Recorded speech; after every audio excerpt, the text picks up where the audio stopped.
There is something you were never told about the miracles of Jesus. Not in church. Not in Sunday school. Not in any sermon you've ever sat through. It is hidden in plain sight, right there in the text, in the exact sequence of what he did before anything supernatural occurred. And once you see it, you cannot unsee it. Before the bread multiplied, he gave thanks. Before Lazarus walked out of that tomb, he gave thanks. Before the blind man opened his eyes, he gave thanks. Every single time. Without exception, not after the miracle. Before it, as if the outcome was already certain, as if the physical world simply had not caught up yet to what was already true. Now here is the question that changes everything. What if that was not ritual? What if that was not religion? What if Jesus was operating on a law? An ancient, precise, unbreakable law that modern quantum physics is only now beginning to describe in scientific language. And what if that same law is available to you right now to attract abundance, money, and provision into your life? Stay with me, because what comes next will not just inform you. It will shift something in you that has been waiting a long time to move. The prayer that was never a request. Most people spend their entire lives praying from the wrong place. Not with the wrong words, not with the wrong intention, from the wrong internal position. They come to prayer, carrying the weight of what they do not have. They bring the anxiety of unpaid bills, the exhaustion of waiting, the quiet shame of feeling like their faith has not been enough. And from that place, from that frequency of lack, they ask, "Please give me, please help me, please, if it is your will." And Jesus watched this. He saw it clearly. In the Sermon on the Mount, recorded in Matthew chapter 6, he said something that most translations soften into near. Do not pray like the hypocrites. The word he used in Aramaic was hanfe, those who wear a mask, those who perform the posture of faith while the interior remains unconvinced. He was not criticizing their sincerity, he was diagnosing their position, because there is a fundamental difference between asking from emptiness and speaking from fullness, between petitioning a distant authority and commanding from a place of recognized inheritance. Jesus never petitioned, not once. Not in any miracle recorded in the four Gospels. He declared, he gave thanks. He acted as if the answer was not coming but already present, waiting only for the physical world to reveal what was already true in a deeper dimension of reality. This is not a theological position. It is an observable pattern. Look at the feeding of the 5,000. Look at the raising of Lazarus. Look at the healing of the 10 lepers. In every case, the gratitude came first. The physical transformation came after, which means the gratitude was not a response to the miracle. The gratitude was the mechanism of the miracle. And that distinction, that single shift in understanding, is what we are here to explore today. Todah, the word that commands reality in the Hebrew, an Aramaic tradition that Jesus lived and breathed. There was a form of worship that had no equivalent in the Greek or Roman world. It was called todah. Todah does not translate cleanly into English. Most scholars render it as thanksgiving or praise. But that translation loses the most important dimension of the word. Todah was a sacrifice offered before the deliverance came. In the ancient temple tradition, a person who was sick, imprisoned, or in desperate need would bring a todah offering. Not after being healed, not after being freed, but in anticipation of it. As a declaration, as an act of certainty so complete that waiting for confirmation would have been an insult to the one being trusted. Jesus was raised in this tradition. He knew what todah meant in its full depth when he stood before the tomb of Lazarus and said, "Father, I thank you that you have heard me recorded in John chapter 11 verse 41. Lazarus was still dead. The stone had not yet been rolled away." The crowd was still grieving, and Jesus was already in todah. Already in the posture of completed reception, already vibrating at the frequency of a man who had received the answer, because in the dimension where he operated, he had received it. The physical world was simply the last layer to align. This is what the quantum field describes as the collapse of the wave function. A particle exists in multiple states of possibility, simultaneously, until it is observed with certainty. The act of certain observation collapses all other possibilities and brings one reality into form. Jesus was the perfect observer.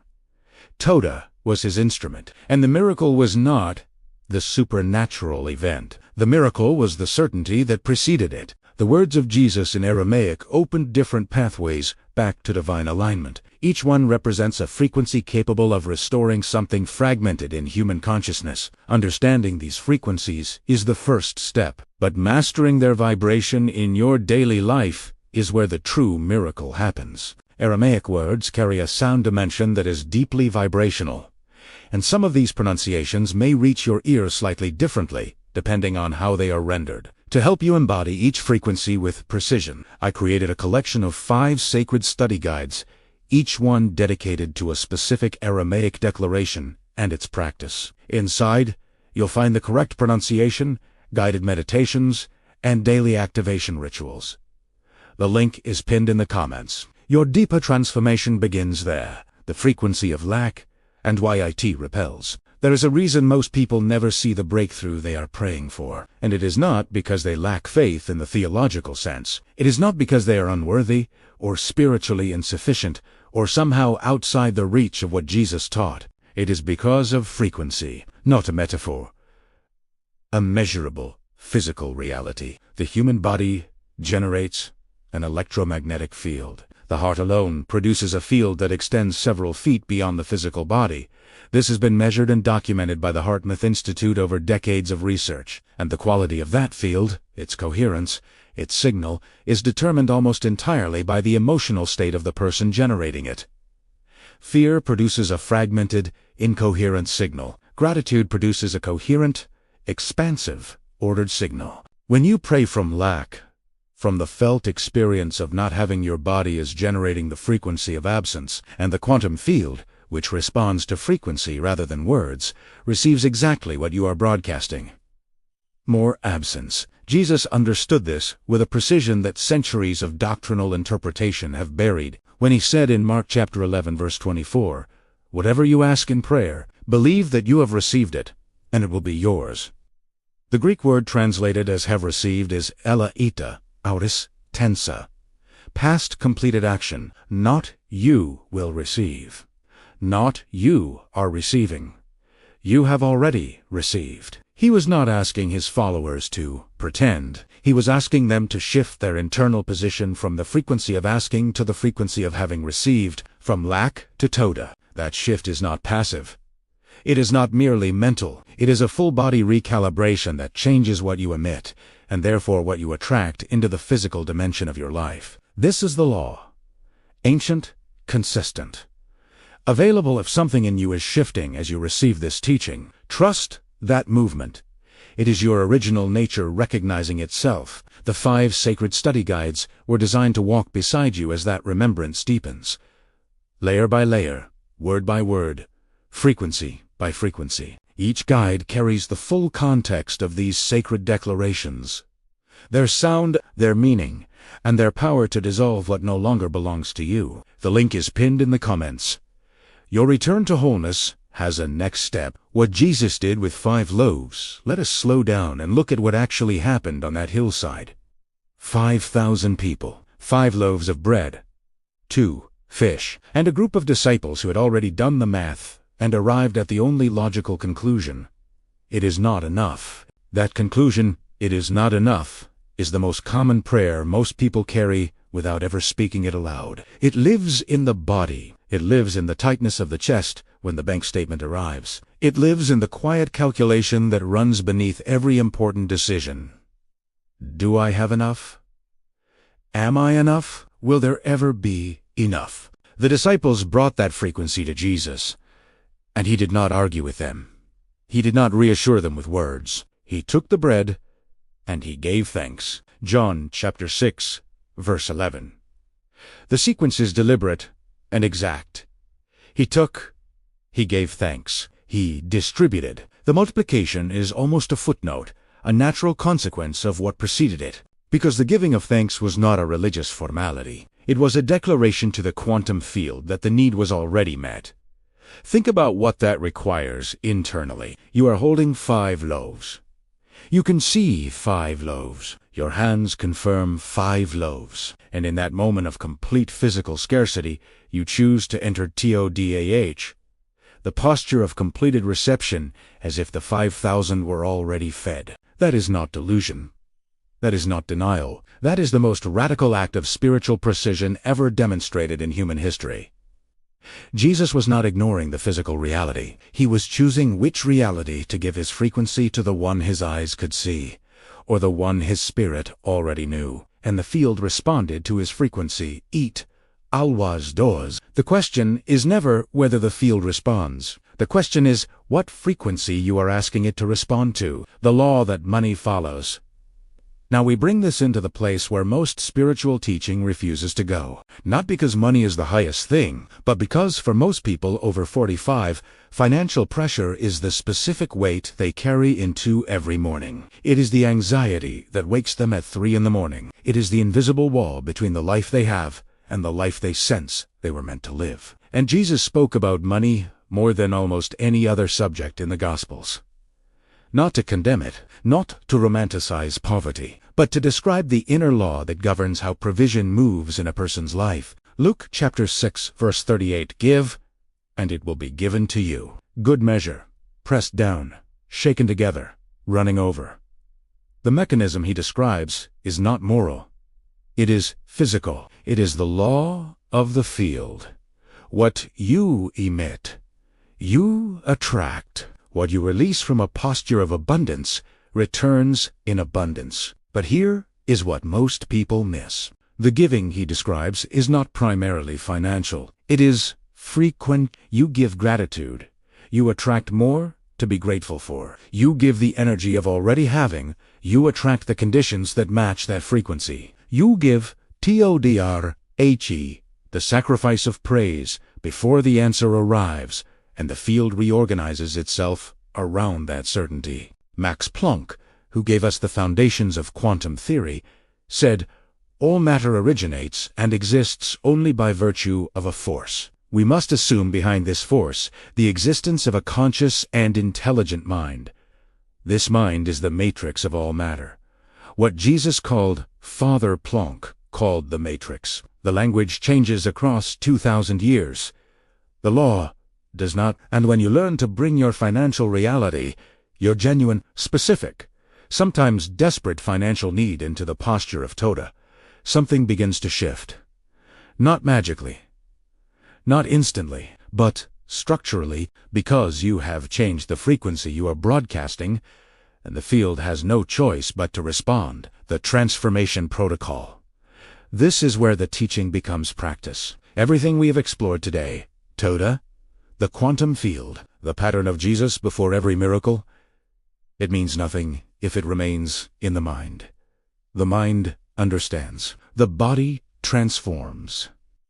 So here is your protocol. Simple, precise, rooted directly in what Jesus demonstrated. Begin in the morning, before the day's noise enters you. Find a quiet place, not necessarily silent, but intentional. Sit with your spine upright. Place one hand on your chest, over your heart. This is not ceremony. It is P6. You are placing your conscious attention on the organ that generates your body's largest electromagnetic field. Now bring to mind this specific provision you need. Do not soften it. Do not spiritualize it into abstraction. Be exact. A number, a situation. A door that needs to open. Behold it clearly. And then this is the movement shift your interior position from asking to receiving. Speak these words aloud, slowly. In the tradition of todah, Father, I give you thanks because you have already heard me. What I need is already answered in the dimension of spirit. I receive it now. I am grateful now. It is done. The Aramaic word to hold in your body as you speak is todah, pronounced todah, with the second syllable carrying the weight. Like a door closing softly on something that is now complete. Say it once, with full interior stillness. Todah, do not rush from this moment. Sit in it for 60 seconds. Let your body feel what it would feel like if the answer had already arrived. Not imagined joy, felt gratitude. There is a difference. Imagined joy lives in the head. Felt gratitude lives in the chest. In their breath, in the quieting of the nervous system. That quieting is the signal. That is the field receiving your frequency. Do this every morning for 7 days. Do not measure results with your eyes. Measure them with your frequency. Are you broadcasting todah, or are you still broadcasting lag? The field will answer what you actually emit. Jesus knew this. He demonstrated it every time he stood before an impossible situation and gave thanks before the walls came down. Now you know it too. Did you feel something shift today? Did these words touch something deeper in you? If they did, leave the word awakening in the comments. That is your confirmation that the light within you is moving. And when the light moves, it needs a path. Discover our complete collection of 5 sacred study guides created to carry your transformation beyond this moment. The link is pinned in the comments. Your next step is waiting. If you have stayed until this moment, and I believe you have, because something in you recognized what was being spoken here, then I want to say something directly to you. You were not looking for entertainments today. You were looking for something real. And I hope you found a piece of it here. Subscribe to this channel. Not as a gesture, but because every week we go deeper. We go further into these ancient frequencies that were encoded in the words of Jesus frequencies that were always meant for the ones who were ready to receive them. You are one of those people. The fact that you are here confirms it. Share this with 5 people in your life who are carrying a weight they do not know how to put down. Sometimes the right word at the right moment changes everything. You may be the one who carries that word to them. And before you close this video, leave a comment. Tell me what shifted in you today. Tell me what you felt. Tell me what you want to go deeper into next. I read every single response. Every one. Because this is not a channel. It is a conversation. And it is just beginning. Right now, before you close this video, come to the comments and tell us, what did you feel? What shifted? We read every single response. And if this teaching found you today, subscribe to this channel. Every week we go deeper into the ancient frequency codes that were always meant to be yours. We are just scratching the surface of this ancient power. Get ready, because in our next video, I will reveal even deeper Aramaic codes that unlock spiritual authority you've never imagined. Make sure you are subscribed and have notifications turned on so you don't miss this unfolding revelation.